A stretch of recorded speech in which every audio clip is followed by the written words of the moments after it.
He says, I suppose that when the women and the men are beyond the age of procreation, we will, of course, leave them free to have intercourse with whomsoever they wish, except with the daughter, a mother, the children of their daughters, and the ancestors of their mother. And as for the women, except with a son and a father, and the descendants of the one and the ancestors of the other.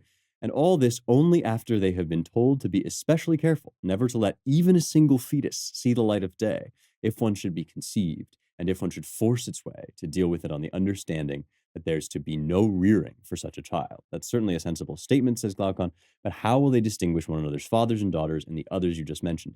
Not at all, I said, but of all the children born in the 10th month and in the 7th, from the day a man becomes a bridegroom, he will call the males sons and the females daughters, and they will call him father. And in the same way, he will call their offspring grandchildren, and they in turn will call his group grandfathers and grandmothers. And those who were born at the same time as their mothers and fathers were procreating, they will call sisters and brothers. Now, I've already read to you repeatedly on this podcast Aristotle's objection to this from his Politics. Aristotle says basically, if you do this, you're making basically a life for slaves rather than rulers because you're diluting the attachment. If everybody considers everybody else's kids his own kids, right? Sort of takes a village, right? There's no such thing as other people's children. You've maybe heard people say that in connection to the Florida law that stops teachers from indoctrinating kids in like third grade about gay sex and LGBTQ stuff or whatever.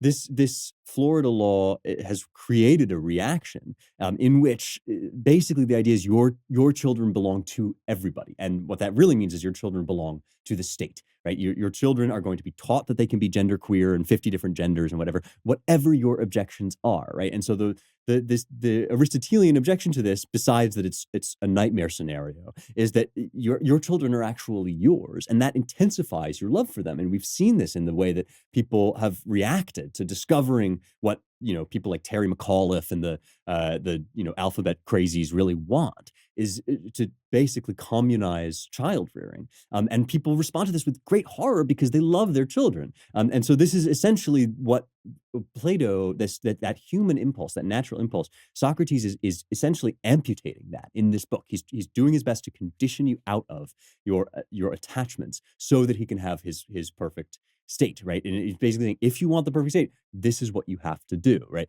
And so one thing that I at least learned from this, right? I mean, of course, as a magnificent, as a masterwork of Western philosophy, right? One of the things this does is it gives different things to different people. But one of the things it gives to me is my firm conviction that I don't want to live in the perfect state, right? Because I know that actually my personal attachments, my love, my desires that attach to individuals and that, connect me to them are a major part of what makes life worth living. And that's also sort of part of what Aristotle says in response to this. And when you cut that away, you maybe get something that is like orderly, but you also get something that no sane person should want to live in because our attachments and our impulses and even some of our prejudices, even if they need correction, even if they need alteration, they nevertheless connect us to something true and fleshly and real about the world. And if you amputate it, you end up with something less than human.